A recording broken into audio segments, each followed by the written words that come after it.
गुणनखंड और गुणज क्या होते हैं?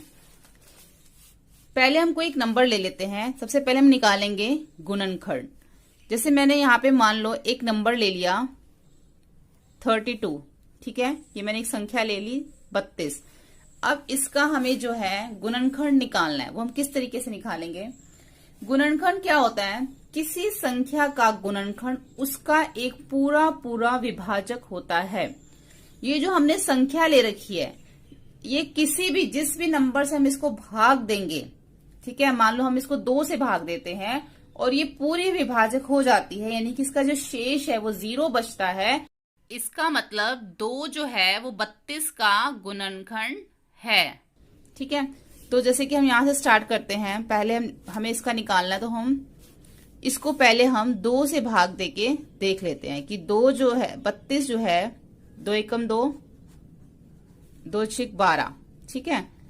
अब इसका शेष 0 बचा, यानी कि 2 गुणा 16 कितना होता है? 32। 2 गुणा 16, तो 2 गुणा 16 हम यहाँ लिख देंगे और सामने बराबर 32।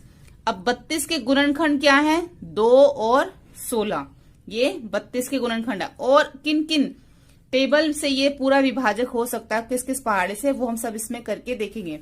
फिर हम 3 से करके देखेंगे तो 3 से विभाजक नहीं होगा। 4 से करके देखेंगे तो 4 से ये विभाजक हो जाएगा। देखो अगर हम 3 से करते हैं तो क्या आएगा? 3 एकम 3 हो जाएगा, फिर ये 2 शेष बच जाएगा। अगर ये शेष बच रहा है तो ये इसका विभाजक नहीं है, तो मतलब इसका गुणनखंड 3 से नहीं बनेगा। फिर हम इसको 4 से करके देखते हैं, तो 4 8 जा कितना होता है? 32, यानी कि 32 के गुणनखंड क्या है?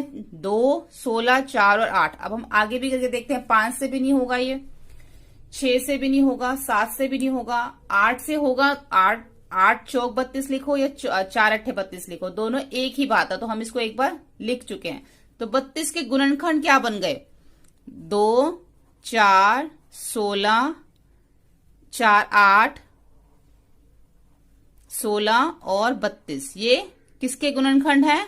32 के गुणनखंड है। तो जब भी हम गुणनखंड निकालते हैं, सबसे पहले हम उसको 1 से करते हैं। 1 गुणा 32, 1 जो है वो सबका ही गुणनखंड में आता है। देखो, एक प्रत्येक संख्या का एक गुणनखंड होता है, यानी कि 1 से तो हमें करना ही करना, चाहे कोई भी नंबर हो, चाहे वो भाज्य नंबर हो या वो अभाज्य संख्या हो, भाज्य संख्या हो या अभाज्य संख्या, जिसको हम इंग्लिश में प्राइम और कॉम्पोजिट नंबर कहते हैं, उसको भी जो है मतलब जो भी संख्या हमें दे रखी होगी, तो सबसे पहले हमने उसको 1 से करना है। 1 गुणा 32, 32, ठीक है। तो क्या हो गया इसमें? 1 भी जो है हमारा क्या बन गया? गुणनखंड बन गया। 1 2 4 8 16 32। एक संख्या का हम और गुणनखंड निकाल के देखते हैं। जैसे मान लो मैंने यहां पे एक नंबर ले लिया 17 नंबर मैंने ले ली, 17 संख्या मैंने ले ली यहाँ पे। अब 17 जो है एक अभाज्य संख्या है, यानी कि प्राइम नंबर है। ये सिर्फ अपने ही टेबल में आता है और किसी के भी टेबल में ये नहीं आता। तो इसका गुणनखंड सिर्फ क्या बनेगा? 1 गुणा 17। तो क्या गुणनखंड है इसका? 1 और 17, क्योंकि 17 किसी भी टेबल में नहीं आता। तो जितनी भी अभाज्य संख्याएं होती, जैसे 3, 5, 13, 17, इस तरह के जितने भी नंबर्स होते हैं, ये सब अपने ही टेबल में आते हैं और उनका सिर्फ इतना ही गुणनखंड बनता है। अब हम देखते हैं कि गुणज क्या होते हैं और गुणनखंड और गुणज के अंदर आपस में क्या रिलेशन होता है, वो भी हम इसमें समझेंगे। जैसे मान लो मैंने यहाँ पे एक नंबर ले लिया, एक अंक ले लिया मैंने यहाँ पे 6, ठीक है। अब हमें इसके गुणज लिखने हैं। गुणज क्या होते हैं? जो भी हमें संख्या दे रखी होती है, जो भी हमें अंक दे रखा होता है, उसका जो टेबल होता है ना, वही हम उसको गुणज लिख लेते हैं। वही हमारे गुणज होते हैं। जैसे 6 का हो गया 12, 18, यानी कि क्या है? 6 के गुणज हैं 6, 12, 18। 6 का टेबल आप लिख लो।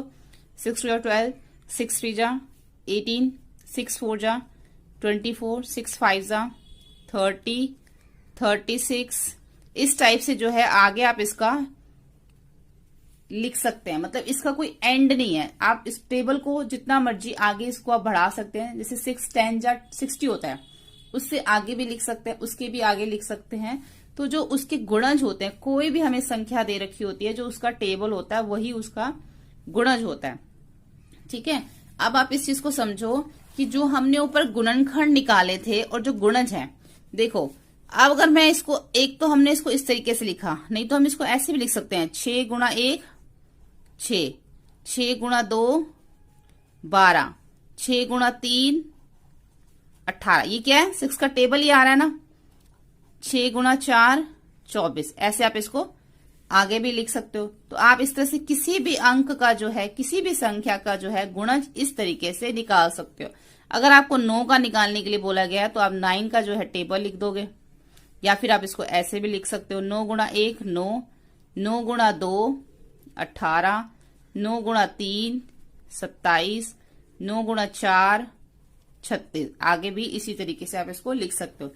तो गुणज हम इस तरीके से भी लिखते हैं और इस तरीके से भी हम गुणज लिखते हैं। अब जो हमने गुणनखंड निकाले थे, देखो ये जो हम, जब भी हम कोई गुणनखंड निकालते हैं जिसका हमें गुणनखंड निकालने के लिए बोला जाता है, जैसे यहाँ पे 32 का हमें गुणनखंड निकालने के लिए बोला गया था, तो 32 जो है वो भी एक गुणज है, ये हमारा गुणज है। और 32 का जो गुणनखंड है वो 1 और 32, 2 और 16, 4 और 8। ठीक है, जैसे कि अब हमें यहाँ पे 17 का गुणनखंड निकालने के लिए बोला गया, तो 17 एक हमारा गुणज है, ये हमारा गुणज है, और 1 और 17 गुणनखंड है। ठीक है, ये याद रखना है।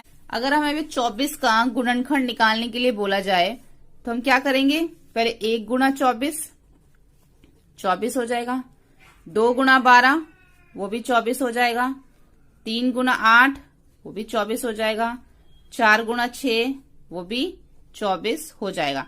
हमने क्या करना होता है, जब हमें गुणनखंड निकालने के लिए बोला जाता है, 1 से तो सभी नंबर जो है विभाजित हो जाते हैं, फिर हम 2 से करके देखते हैं, अगर विभाजक हो रहा है, शेष 0 बच रहा है तो उसको हम यहाँ लिख लेते हैं। फिर हम 3 से करके देखते हैं, अगर वो विभाजित हो रहा है तो उसको हम यहाँ लिख देते हैं। फिर 4 से करके देखते हैं। हमें सभी अंकों से जो है, जो भी हमें, जिसका हमें गुणनखंड निकालने के लिए बोला जाता है, सबसे हम भाग करके देखते हैं। अगर शेष 0 आता है तो उसको हम यहाँ पे लिख देते हैं। ठीक है, तो अब इसका गुणनखंड क्या बन गया, 1 2 3 4 6 8 12 और 24। ये सब जो हैं वो 24 के क्या है, गुणनखंड है। ठीक है, और ये 24 क्या है, 24 जो है वो एक गुणज है। ठीक है, ये मैंने आपको समझाने के लिए बताया कि ये गुणज है और ये गुणनखंड है। लेकिन जब हमें गुणज निकालने के लिए बोला जाता है तो हम इस तरीके से लिखेंगे या फिर हम इसको इस तरीके से लिखेंगे। ठीक है, अब हम एक चीज देखते हैं, गुणनखंड के अंदर एक फैक्टर ट्री, जिसको हम इंग्लिश में बोला जाता है, वो हम किस तरीके से निकालते हैं, जिसको हम हिंदी में बोलते हैं गुणनखंड वृक्ष।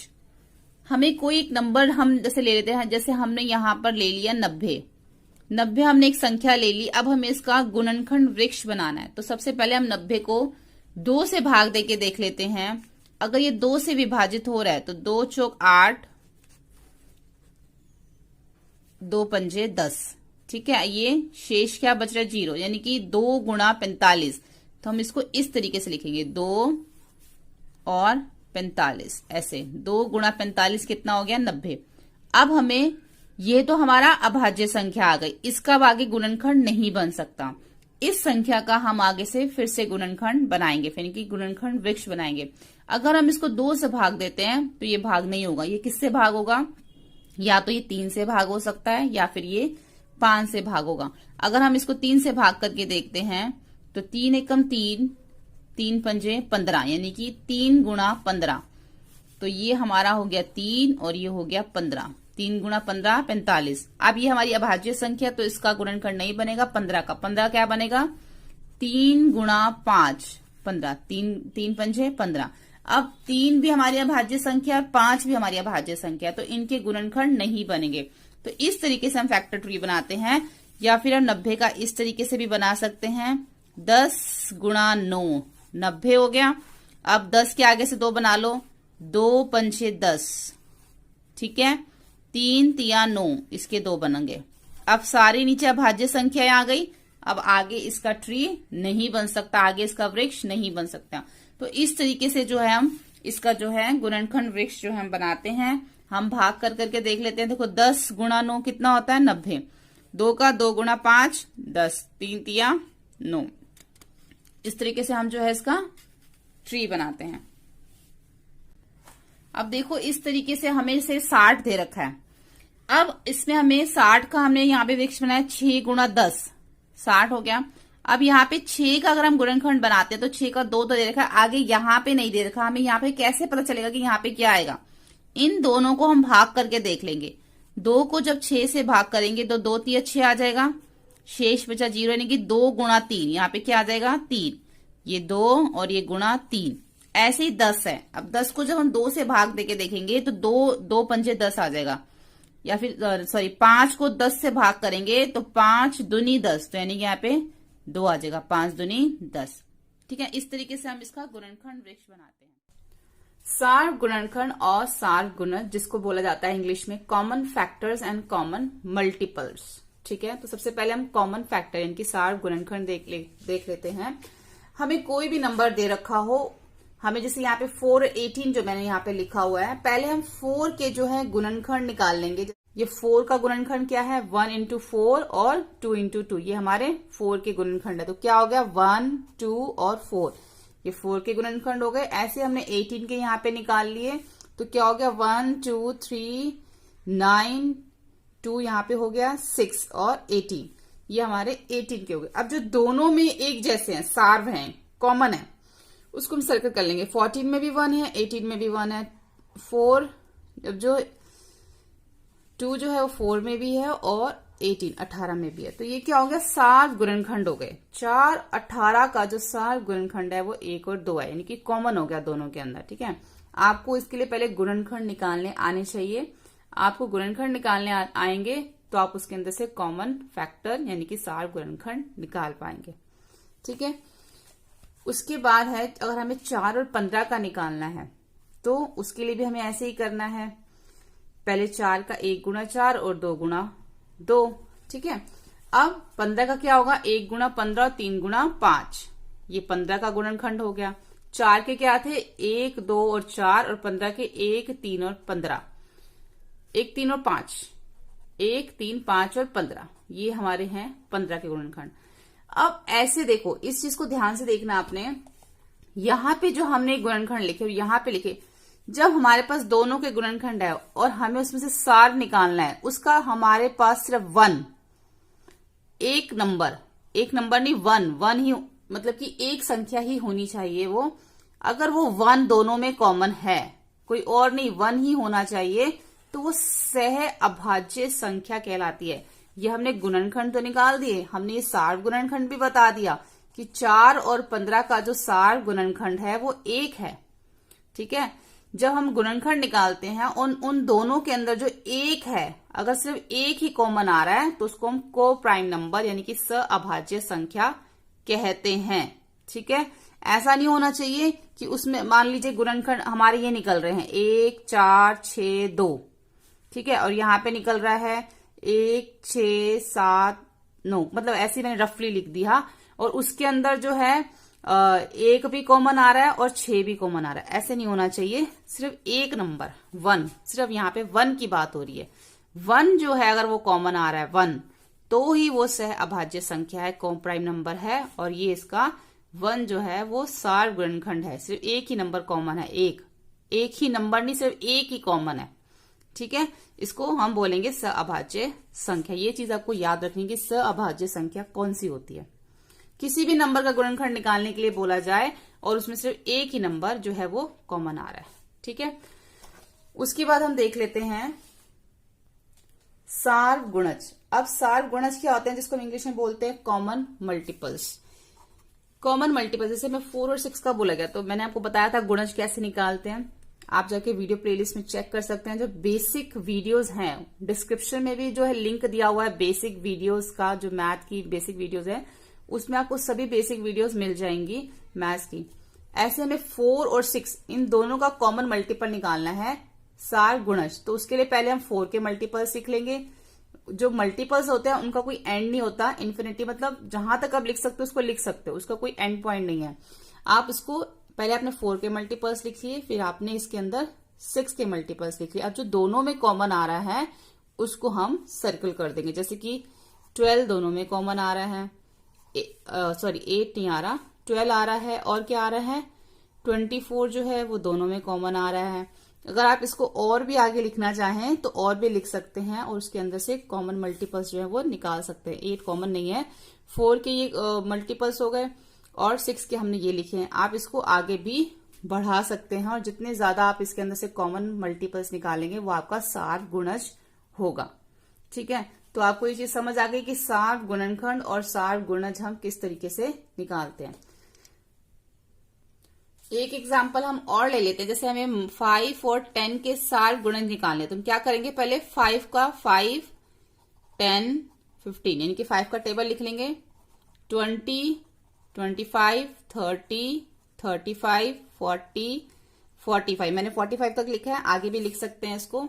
ऐसे ही 10, 20, 30, 40, 50, 60, 70, 80 और 90 तक मैंने इसको लिखा है। अब इसमें से कॉमन निकाल लेंगे। क्या है, 10 कॉमन है, 20 भी कॉमन है, 30 भी कॉमन है और 40 भी कॉमन है। तो ये क्या हो गए, 5 और 10 के सार गुणज हो गए। क्या गुणज हो गए, सार 10, 20 और 30 और 40 ये सार गुणज। हम इसको और भी आगे कर सकते हैं।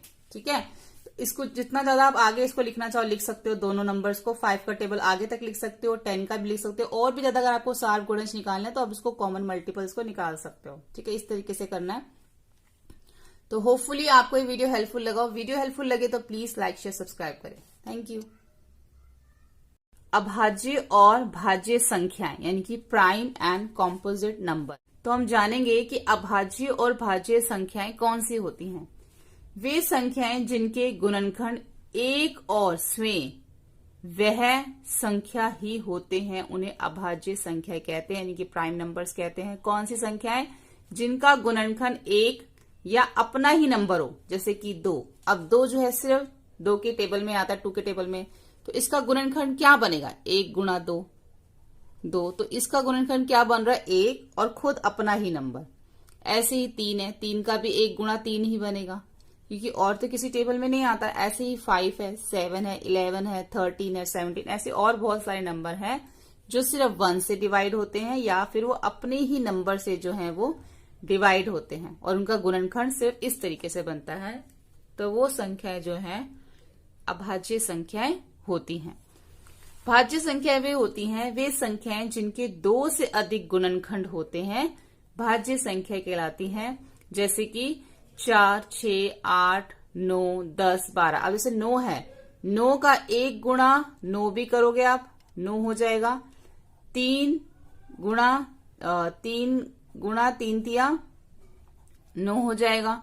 तो इसके कितने गुणनखंड बन गए इसके जो गुणनखंड है वो 2 से अधिक है, 1, 2 और 3, यानी कि इसका गुणनखंड है 1, 3 और 9। 2 से अधिक गुणनखंड बन गए ना।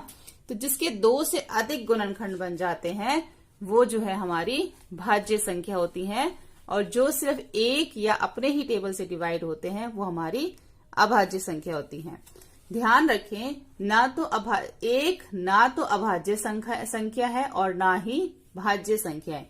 यानी कि जो 1 है ना तो वो हमारा प्राइम नंबर में आता है और ना ही हमारा वो कॉम्पोजिट नंबर में आता है। तो ये चीज हमें याद रखनी है। तो ये हमारी अभाज्य और भाज्य संख्या। सम और विषम संख्याएं यानी कि इवन एड और नंबर। सम और विषम संख्याएं कौन सी होती है ये हम देखेंगे।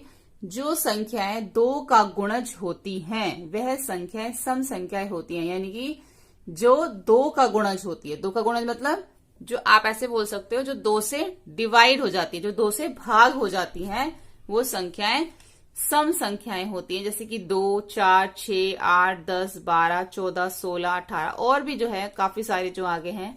जो संख्याएं 2 से भाग हो जाती है, यानी कि जो संख्या 2 का गुणज होती हैं, 2 का गुणज होती है, वे संख्याएं सम संख्याएं होती हैं। सिंपल लैंग्वेज आप ये समझ लो कि जो संख्याएं 2 से भाग हो जाती हैं, 2 से भाग होना या 2 का गुणज होना एक ही बात है, तो वो सम संख्याएं हैं। जो संख्याएं 2 का गुणज नहीं होती, मतलब कि जो 2 से भाग नहीं होती, वो हमारी विषम संख्या है, यानी कि ऑड नंबर्स होते हैं, जैसे कि 1, 3, 5, 7, 9, 11 इत्यादि। ऐसे बहुत सारे नंबर हैं। ठीक है। सबसे छोटी सम संख्या 2 है और सबसे छोटी अभाज्य संख्या भी 2 है। हमने जो भाज्य और अभाज्य संख्या करी थी, तो सबसे छोटी जो सम संख्या क्या है वो 2 है। ऐसे ही सबसे छोटी अभाज्य संख्या जो है वो भी 2 है। ठीक है, यानी कि सबसे छोटा प्राइम नंबर भी 2 है। 2 के अतिरिक्त अभाज्य संख्या, यानी कि 2 को अगर हम छोड़ दें प्राइम नंबर्स में, अभाज्य संख्या जो है 2, 3, 5, 7, 11 होती है। अगर उसमें हम 2 को छोड़ दें तो बाकी जितनी भी अभाज्य संख्या है वो क्या है, विषम है, यानी कि वो सारी ऑड नंबर्स हैं अगर हम 2 को छोड़ दें अभाज्य में। इस प्रकार हम कह सकते हैं कि 2 के अतिरिक्त सभी अभाज्य संख्याएं विषम है। ठीक है, ये चीज समझ आ गई आपको। सम और विषम संख्याएं कौन सी होती हैं। संख्याओं की विभाज्यता, ये हम किस तरीके से इसको हम करते हैं, ये हम आज इस वीडियो में सीखेंगे। सबसे पहले हम सीखेंगे 2 से विभाज्यता, जिसको हम कहते हैं डिविजिबिलिटी बाय 2, यानी कि जो 2 ऐसे कौन से नंबर हैं जिनको हम देख के ही बता सकते हैं कि ये 2 से डिवाइड होते हैं। जैसे कई बार बहुत बड़े नंबर्स होते हैं, बहुत बड़ी संख्या होती है, हम उसको डिवाइड नहीं कर पाते, लेकिन हम उसको देख के ही बता दें कि ये 2 से डिवाइड हो सकता है या वो नहीं हो सकता। तो उसमें क्या है, यदि किसी संख्या के इकाई के स्थान पर 0, 2, 4, 6 तथा 8 में से कोई अंक हो तो वह संख्या 2 से विभाज्य होती है। मतलब कोई भी संख्या में दे रखी है, अगर उसकी इकाई की जगह पे, इकाई कौन सी होता है, पहला नंबर, पहला अंक, इकाई की जगह पर अगर 0, 2, 4, 6 तथा 8 दे रखा है तो वो जो पूरा नंबर है, जो पूरी संख्या है वो 2 से विभाग हो जाएगी। जैसे कि यहाँ पे 0 दे रखा है तो इट मीन्स ये 2 से इसको हम भाग कर सकते हैं। ये भी 2 से विभाजित है, ये भी 2 से विभाजित है, क्योंकि इसके इकाई की जगह पे क्या है 8, इसकी भी इकाई की जगह पे 8 है, सॉरी 6 है, और इसकी इकाई की जगह पे 4। अगर हमें कोई ऐसा नंबर दे रखा है, अब इसकी इकाई के स्थान पे क्या है 3 है, तो ये पूरा नंबर जो है 2 से विभाज्यता इसकी नहीं हो सकती, ये डिविजिबल नहीं हो सकता ये 2 से। तो आपको हमेशा याद रखना है, अगर आपको 2 की विभाज्यता देखनी है तो इकाई के स्थान पे 0, 2, 4 या 8 होना चाहिए। 3 से विभाज्यता, यदि किसी संख्या के अंकों का योग 3 का गुणज हो तो वह संख्या 3 से विभाज्य होती है। मतलब इसका क्या है कि जो भी हमें संख्या दे रखी है हम उसको पहले जमा करके, योग करके देख लेंगे। जैसे 21 दे रखा तो 2 जमा 1, ठीक है, 2 + 1 कितना हो जाएगा, 3 हो जाएगा। अब जो आंसर आया है, इनको योग करके जो आंसर आएगा, अगर वो जो आंसर जो हमारा आया है योग करके अगर वो 3 का गुणज है तो वो पूरा नंबर भी हमारा 3 से डिवाइड हो जाएगा। जैसे कि 260, अब हमने इन तीनों को प्लस किया तो क्या आया, 8 आया। अब 8 जो है वो 3 का गुणज नहीं है। ठीक है, मैंने इस पे एक वीडियो भी बनाई थी गुणनखंड और गुणज के ऊपर, आप जाके बेसिक वीडियो जो है प्लेलिस्ट उसमें चेक कर सकते हैं अगर आपको गुणनखंड और गुणज नहीं पता तो ये क्या है, 3 का गुणज नहीं है, इसलिए ये जो संख्या है वो 3 से विभाज्य नहीं होगी। 95, अब इसको हमने प्लस करके देख लिया, 9 + 5 तो क्या आया 14। अब 14 भी जो है वो 3 का गुणज नहीं है, यानी कि 3 से डिवाइड नहीं हो सकता। 3 के टेबल में नहीं आता 14, 3 के टेबल में 8 नहीं आता, 14 नहीं आता, तो ये जो पूरी संख्या है ये 3 से डिवाइड नहीं हो सकती, 3 का विभाज्यता नहीं हो सकती। ठीक है, तो जब भी आप किसी भी बड़ी संख्या आपके पास हो, मान लो आपके पास ये संख्या है 4, 6, 5, 7, तो आप इसको भी 4 + 5 + 6 + 7 कर लोगे। जब इन सबको प्लस कर लोगे और जो इसका आंसर आएगा उसको हम देखेंगे कि वो 3 से विभाज्यता है या नहीं। अगर हम इसको प्लस करते हैं तो इसका आंसर क्या आता है, 22 आता है। अब 22 जो है वो 3 का गुणज नहीं है, यानी कि हम इसको ये 3 के टेबल में 22 जो है वो नहीं आता, तो इट मीन्स ये पूरा नंबर भी जो है वो 3 से डिवाइड नहीं हो सकता, 3 से विभाज्यता नहीं है। ठीक है, आगे देखते हैं। अब हम देखेंगे 4 से विभाज्यता। 4 से कैसे चेक करेंगे, 3 या अधिक अंकों की एक संख्या 4 से विभाज्य होती है। मतलब ये याद रखना है कि 2 अंकों की संख्या नहीं, 3 या उससे अधिक। जैसे कि मैंने देखा यहाँ पे 3 या उससे अधिक अंकों की संख्या लिखी है मैंने यहाँ पे, तो 4 से जब हमें विभाज्यता चेक करनी है तो याद रखना है या तो 3 अंक होने चाहिए या उससे ज्यादा होने चाहिए। ठीक है, यदि उसके अंतिम 2 अंक इकाई और दहाई के स्थान के अंकों से बनी संख्या 4 से विभाज्य हो। जैसे कि इसमें उन्होंने ये बताया है कि 2 तो अंक होने ही नहीं चाहिए, 3 अंक या 3 से ज्यादा। जैसे यहाँ पे 3 अंक है, अब 3 अंक में इकाई और दहाई 2 अंक देखने हमें, इकाई और दहाई के स्थान पे तो क्या है 12, तो हमने यहां लिख लिया। यानी अगर 12 लास्ट के 2 अंक इकाई दहाई जो भी हैं वो अगर 4 से भाग हो सकते हैं तो पूरा नंबर भी 4 से भाग हो सकता है, 4 से विभाज्यता उसकी हो सकती है। लास्ट के अगर 2 नंबर हो रहे हैं तो वो पूरा जो हमें नंबर दे रखा है वो हमारा, अगर लास्ट के 2 डिजिट हो रहे हैं तो पूरा नंबर हमारा 4 का डिविजिबल हो जाएगा।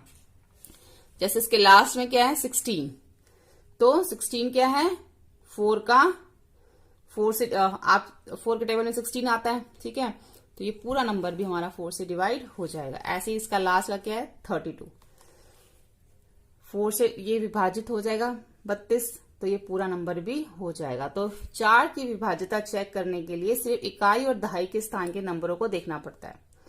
5 से विभाज्यता बहुत सिंपल है। इसमें क्या है कि इकाई के अंक में 0 हो या 5 हो तो वह संख्या 5 की विभाज्य होती है।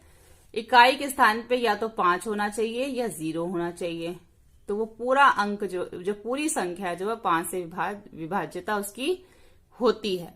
ठीक है, चाहे कितना भी बड़ा नंबर हमें दे रखा हो और उसके लास्ट में मतलब उसके फर्स्ट इकाई के स्थान पे अगर 0 है तो पूरा नंबर 5 से डिवाइड 5 का डिविजिबल होता है।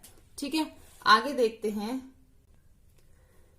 6 से विभाज्यता। यदि कोई संख्या 2 और 3 दोनों से विभाज्य हो तो वह संख्या 6 से भी विभाज्य होती है। यानी कि 6 की विभाज्यता चेक करने के लिए पहले हमें ये चेक करना होगा कि वो संख्या 2 से विभाज्य हो रही है या नहीं, 3 से विभाज्य हो रही है या नहीं, ये देखना पड़ेगा। अगर 2 और 3 दोनों से हो रही है तो वो 6 से विभाज्य हो सकती है। जैसे अब 18 है, 18 2 से भी विभाज्य हो सकता है और 3 से भी हो सकता है, तो इसका मतलब ये 6 से भी विभाज्य हो जाएगा। ठीक है, अब 56 है, 56 को हमें ये देखना पड़ेगा। जब हम 2 की विभाज्यता चेक करेंगे उसके लिए हम क्या करते थे कि उसका जो इकाई के स्थान पे अगर 0, 2, 4, 6 या 8 होता था तो हम देख के बता देते थे कि वो 2 का विभाज्य है। तो इसके स्थान पे क्या इकाई के स्थान में 6 है, तो इट मीन्स ये 2 से तो विभाज्य है। और 3 की विभाज्यता हम कैसे चेक करते थे, जो भी हमें नंबर दे रखा होता था हम उसको प्लस कर लेते थे और प्लस करके देखते थे जो आंसर आता था वो 3 से विभाज्य है या नहीं। तो अगर वो विभाज्य नहीं है तो पूरा नंबर भी विभाज्य नहीं है। अब इसमें आया 11, अब 11 तो 3 से विभाज्य 3 से विभाज्य नहीं होता, तो इट मीन्स ये जो नंबर है ये 3 का विभाज्य नहीं है। 2 का विभाज्य तो है पर 3 का नहीं है, तो इसका मतलब ये 6 से भी विभाज्य नहीं हो सकता। दोनों का विभाज्य होना चाहिए, 2 का भी 3 का भी, तभी वो 6 से होगा। अब जो 27 है, अगर हमें 2 का विभाज्य चेक करना है तो 0 2 4 6 8 चाहिए, इसमें से तो कुछ भी नहीं है, इसका मतलब ये 2 का विभाज्य नहीं है। 2 का विभाज्य नहीं है, अगर ये 3 से विभाज्य हो रहा है, 2 का नहीं है, तो पर ये 6 से विभाज्य नहीं हो सकता क्योंकि दोनों की विभाज्यता चाहिए।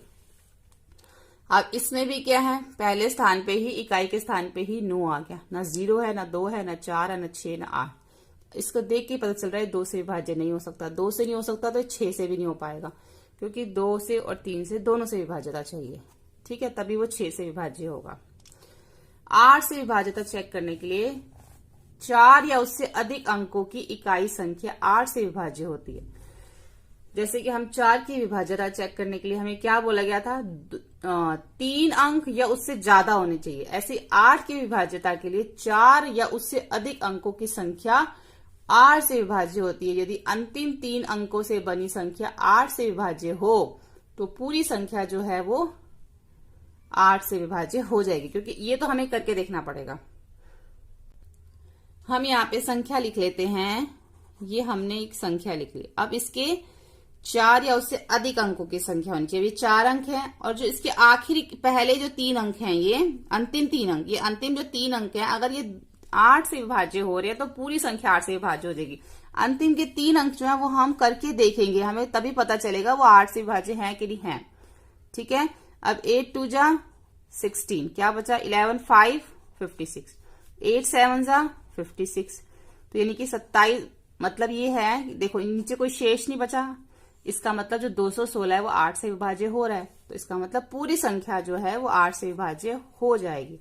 अब संख्या कितनी भी बड़ी क्यों ना दे रखी हो, जैसे कि मान लो यहाँ पे हमें ये 9, 9, 9, 5, 2, 1, 16, ऐसे ये बहुत बड़ी संख्या दे रखी है। अब हमने पीछे वाली संख्या को तो हमने भाग करके देख लिया, अंतिम के 3 को, तो वो तो भाग हमारी विभाज्य हो रहा था 8 से, तो इसका मतलब ये है कि जो पूरी संख्या है ये 8 से विभाज्य हो जाएगी।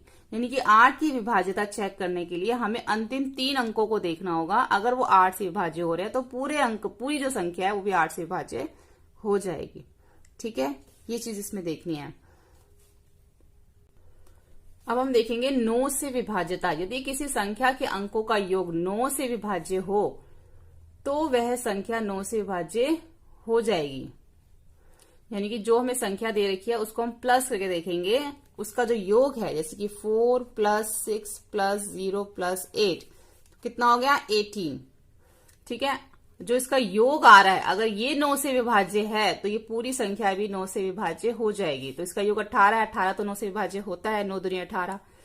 अब इसको भी करके देख लेते हैं, 5 + 2 + 8 + 3, 5 और 2 7 और 3 10, 10 और 8 18, तो ये भी 18 आया, तो ये भी विभाज्य है। तो ये पूरी संख्या भी 9 से विभाज्य हो जाएगी, ये आपको याद रखना है। ठीक है, 9 की विभाज्यता चेक करने के लिए हमें सभी अंकों का जो है योग करके उसके आंसर का चेक करना होता है विभाज्य है या नहीं।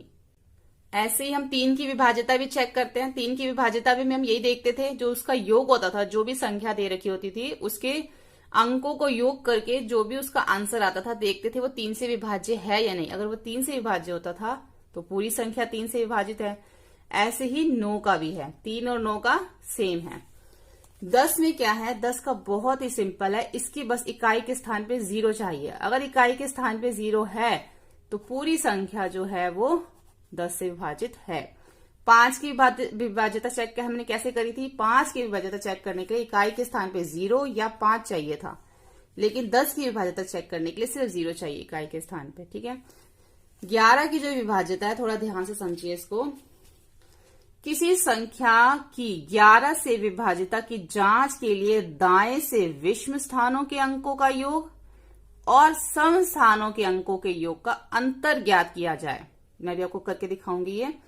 यदि यह अंतर 0 है या 11 से विभाज्य है तो वह संख्या 11 से विभाज्य है, तो वह संख्या 11 से विभाज्य होती है। कैसे, ये क्या कहना चाह रहे हैं इसमें ये क्या लिखा हुआ है, इसमें ये लिखा हुआ है कि कोई भी अगर हमें संख्या दे रखी है उसको पहले हम क्या करेंगे, जो भी संख्या हमें दे रखी है उसकी सम और विषम संख्या, सम और विषम संख्या कैसे निकालेंगे, जिसको हम इवन और ऑड नंबर बोलते हैं इंग्लिश में। जैसे कि यहां पे मैंने एक ये नंबर लिख लिया है। ठीक है, तो ये जो पहला नंबर है ये इवन यानी कि ये पहला नंबर जो है वो सम है, दूसरा नंबर क्या है विषम है, फिर सम, फिर विषम, फिर सम, फिर विषम। तो हमें 11 की विभाज्यता चेक करने के लिए क्या करना होता है, जो सम वाले स्थान पे नंबर है उनको जमा कर लो। जैसे कि 6, 0, 3, ये क्या है सम विषम सम विषम सम। सम के स्थान पे 6 है, 0 है और 3 है। फिर विषम वाले 8, 7 और 2, यानी कि एक एक नंबर छोड़ के 8 + 7 + 2, ऐसे हमें इनको प्लस करना होता है।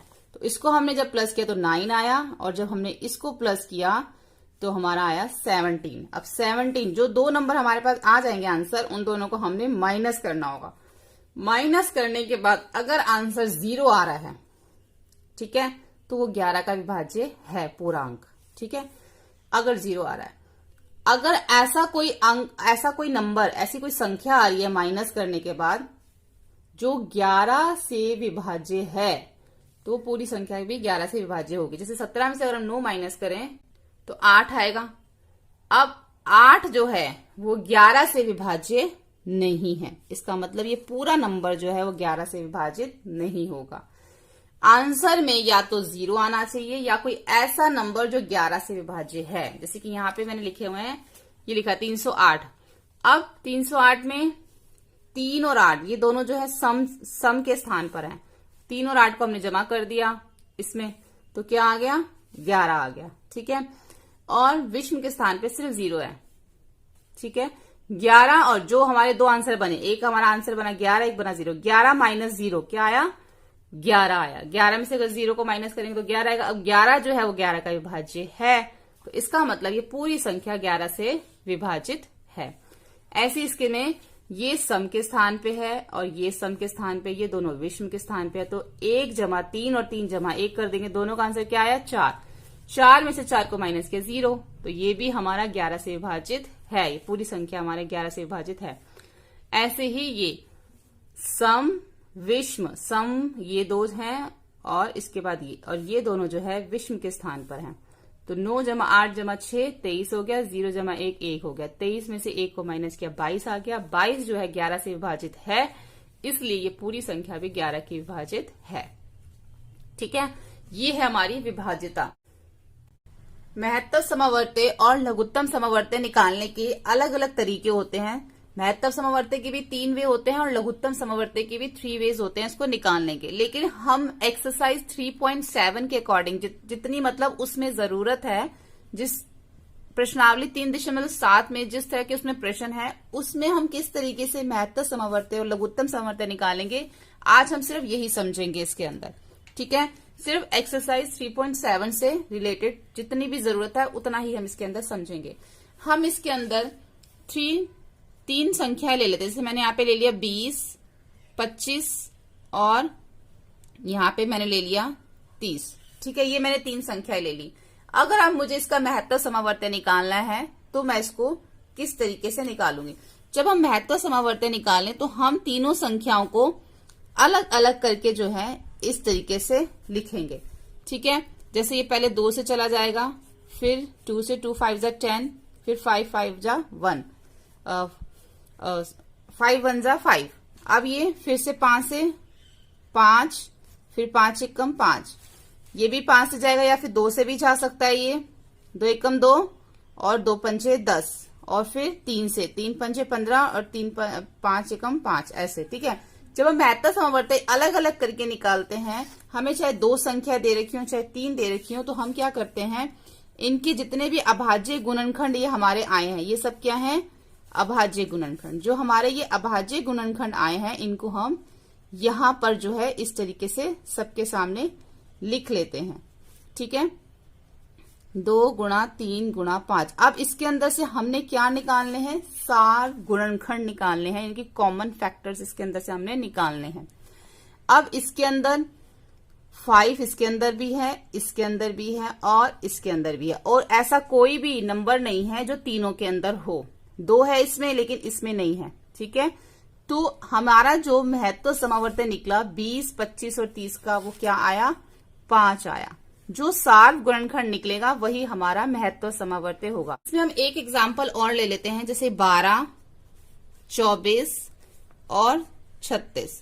पहले 2 को करेंगे 6, फिर 2 से 3, फिर 3 एकम 3, ये 2 एकम 2, 2 दूनी 4, फिर 2 छिक 12, 2 तिया 6 और 3 एकम 3। ऐसे ही ये करेंगे हम, इसको 2 से कर सकते हैं, 2 एकम 2, 2 अट्ठे 16, फिर 2 निम 18, फिर 3 तिया 9 और 3 एकम 3।